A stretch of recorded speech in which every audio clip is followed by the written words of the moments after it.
na ako. Ha? Paano ka nabuntis? Wala ka namang asawa. Hello po. Nagbibigay po kami ng pera sa mga nangangailangan. Hello po, Mayor. Ako po, kailangan po namin ng pera. Ay, Mayor, buntis ako. Mas kailangan ko yan. Oo, mas kailangan mo nga kasi buntis ka. Ito, sa'yo na to. Thank you. Tsaka pala, magbibigay kami ng bahay at lupa sa mga may kailangan. Kami po, Mayor, kailangan po namin ng bahay. Wala na po kami magrenta. Hindi. Buntis ako. Kawawa naman yung bata kung wala siyang bahay, di ba? Oo nga, mas kailangan niyo yung bahay. Ito, sa inyo yung bahay. Thank you. Sandali lang. Bakit? Sinungaling tong babaeng to eh. Hindi naman totoong buntis yan. Totoo nga. Manganganak nata ako. Manganganak na daw. Manganganak? Tignan ko na lang kung anak yung lumabas dyan.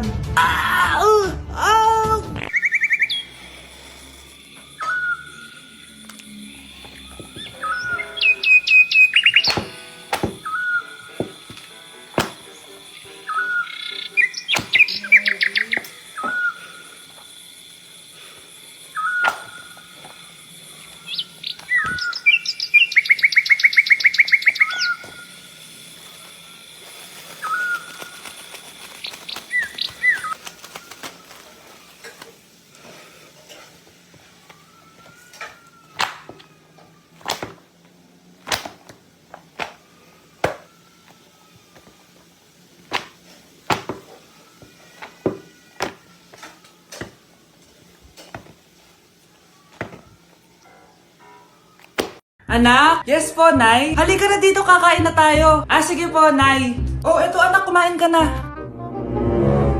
Anak, napapano ka? Nay, parang nangihina po ako. Anak, gumising ka! Tulong! Few moments later. Dok, kamusta na po anak ko? Ikinalulungkot ko, malala na ang sakit niya. Malapit na siyang mamatay. Hindi pwede mamatay anak ko! Nay, anak, kumapit ka lang, magkakajowa ka pa. Nay, mamamatay na ako single. Anak, saan masakit? Sa puso, Nay, dahil di niya pa ako nare-replyan. Tita, kamusta na po siya? Nag-alala po ako sa kanya. Malala na ang sakit niya sa utak. Esther, malala na ang sakit niya. Talaga po, tita? Yayayain ko pa naman sana siya mag-date. Sino may sakit? Walang may sakit dito. Okay ka na? Okay na, kasi nandiyan ka na. Tara, date na tayo.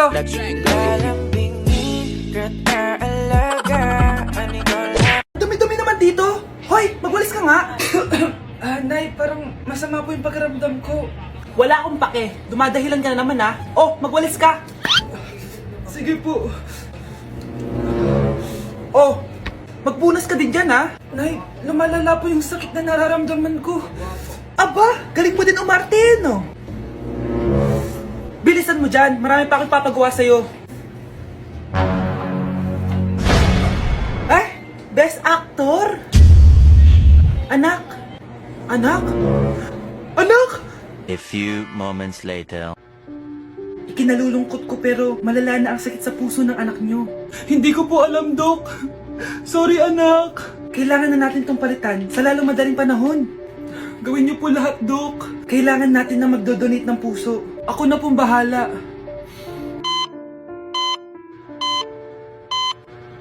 Nay?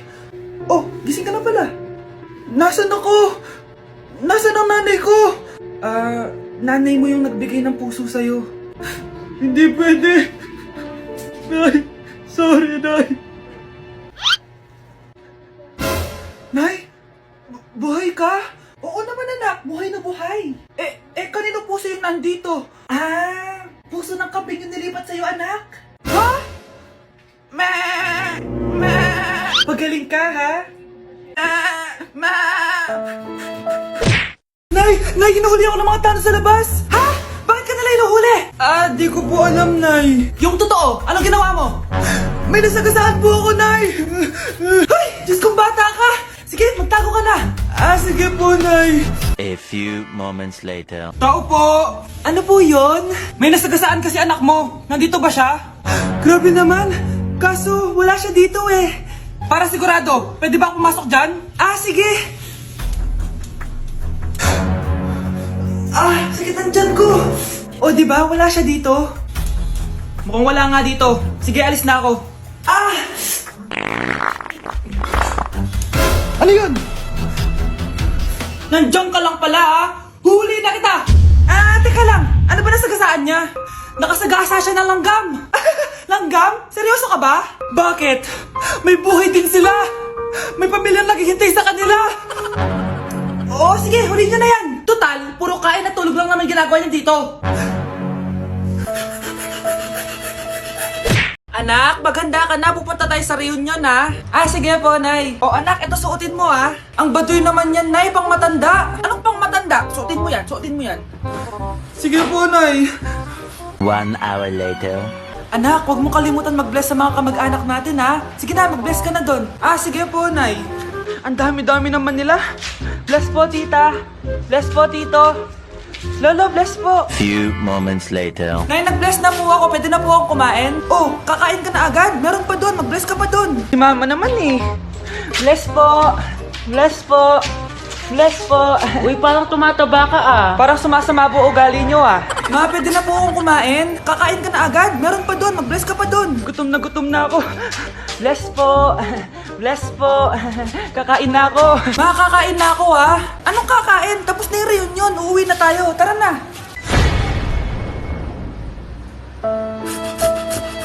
Trigger warning, kung takot kayo sa tahi, huwag niyong papanoorin to. So may nag-comment, bago ko sagutin yan, gusto ko lang sabihin na Happy New Year everyone! Tapos na yung 2024. So, answering the question, ano po yung nasa labi niyo? Tinahi po yung labi ko. Ang ginawa pong surgery sa akin is lip reduction surgery. So, pang 5 araw na to guys, and as you can see, hindi ko na ilalapit kasi baka matakot talaga kayo. Bakit ako nagpa-lip reduction surgery? First of all, siguro lahat naman tayo may insecurity. And kung di nyo napapansin, malaki talaga naturally yung labi ko. Mas malaki yung sa taas compare sa baba. So, hindi siya proportion. Actually, dapat hindi ko na siya itutuloy. Pero may isang bagay kung bakit ko siya tinuloy. And yung number 2 reason ko is palagi ko siyang nakakagat whenever na kumakain ako. So, dahil nga malaki yung labi ko, marami laman sa loob.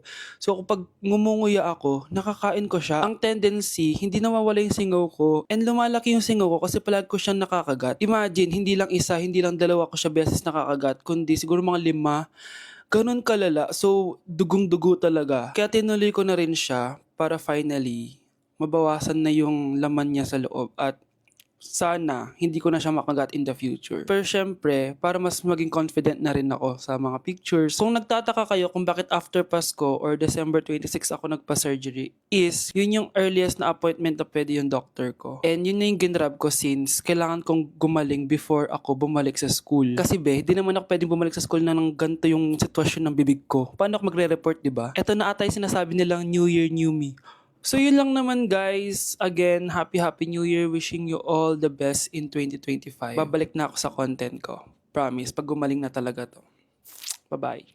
Wow, Edward. Ang ganda naman ng bahay mo. Simula ngayon, Scarlett. Dito ka natitira, ha? Masanay ka na. Matanong ko lang, bakit pala gusto mo akong panagutan? Diba, iniwan mo na ako? Scarlett, hindi naman talaga kita iniwan. Alam mong, kinailangan ko lang sumama ng matagal sa ibang bansa. Kasama yung mga magulang ko. Ang importante, nandito na ako, Scarlett. Bubuo na tayo ng pamilya. Ang sarap naman pakinggan nun. Oh, Scarlett, bakit? Ang sakit ng tiyan ko. Ha? Teka lang, tatawag ako ng nurse, ha? Diyan ka lang. Edward. Buti na lang dumating ka, tita. Ako, Edward, salamat sa pera, ha? Makakasiguro kang kay Scarlett Lato mapupunta. Bakit nandito yung babaeng yan, ha? Paalisin niyo yan! Ha? Anong nangyayari? Scarlett? Anak, di mo ba kilala? Nanay mo ko. Hayaan mo, baka dala lang ng pagbubuntis niya. Tawag lang po ako ng nurse, ha? Scarlett, dyan ka lang, ha? Edward, wag mo kang iwan, please! Wag mo kang iwan dito sa babaeng to! Akala mo ba makakatakas ka sa akin? Binigyan ako ng malaking pera ni Edward, oh. Nakuha ko na yung gusto ko. Ngayon, pwede ka na mawala.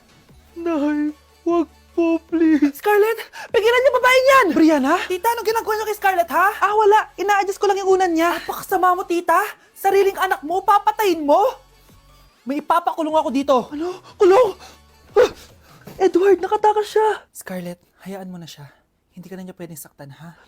Paano yung pera? Buti na nakatakas ako. At least may cheque naman ako. Nasaan na yun? Nasaan na yung cheque? Ito, naiwan niya. Thank you, Edward. Masaya ako para sa inyo, ate. Scarlett, Brianna, hanggat nandito ako, poprotektahan ko kayong dalawa.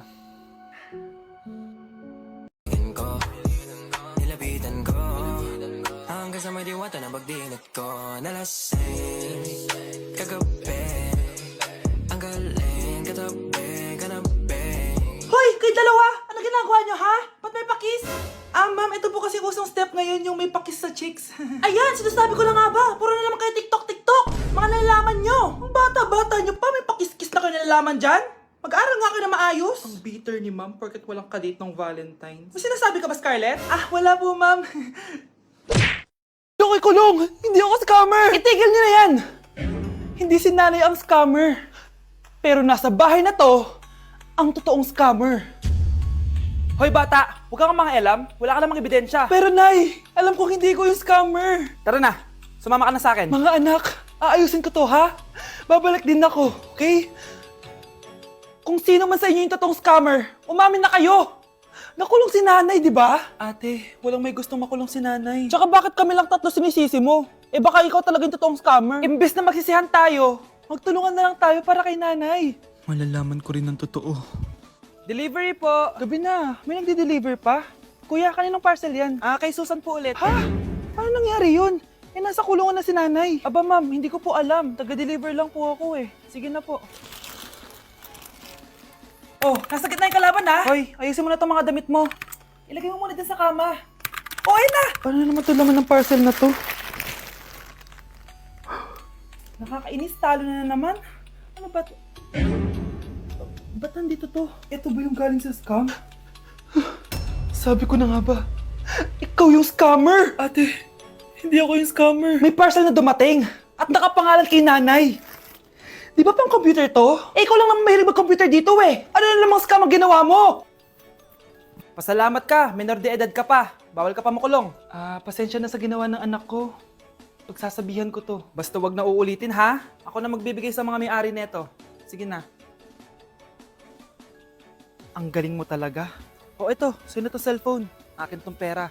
Mas kailangan ko to. Galingan mo pang mang-scam para mas marami tayong makuha. Bahala sa'yo. Makakaasa ka. Gagalingan ko pa. Na-like ng kifi ko. Anak, anong ibig sabihin ng kifi? Galing naman nito. Anak, ano ginagawa mo? Nay, nagla-like po ako ng mga post sa TikTok. Nagla-like? Eh, bakit mo binababa? Ito na po kasi uso ngayon, Nay, yung magla-like ka gamit yung kifi mo. Ano ba, may mga bata ngayon na malalaman nyo sa TikTok? TikTok pa! Ayan, mga nakukuha nyo. Ang KJ mo naman, Nay. Try mo kaya. Ay, naku, Scarlett, huwag mo kini-influensya sa mga ganyan mo, ha? Oo nga, ang sarap sa feeling. O, diba? Like! Na-like ng kifi ko. Good morning, class! Na-like ng kifi ko. Na-like ng deck ko. Aba, grabe na tong mga to. Ganyan na ba yung mga natututunan nyo ngayon? Sabi ko na nga ba eh, walang magandang dulot yung TikTok na yan. Uso kasi to, ma'am. May bago na nga eh. Hay naku, Samantha, tigilan mo ako. Ano namang bago yan? Eto po, ma'am, tuturuan ko kayo. Anong pinang-like mo, Samantha? Yung esophagus ko po, ma'am. Esophagus? Grabe yung talent nyo, ha? Ikaw naman, ma'am. Try mo din. Sige. Ma'am, mali po kayo. Ma'am, sumobra po kayo. Hindi na po esophagus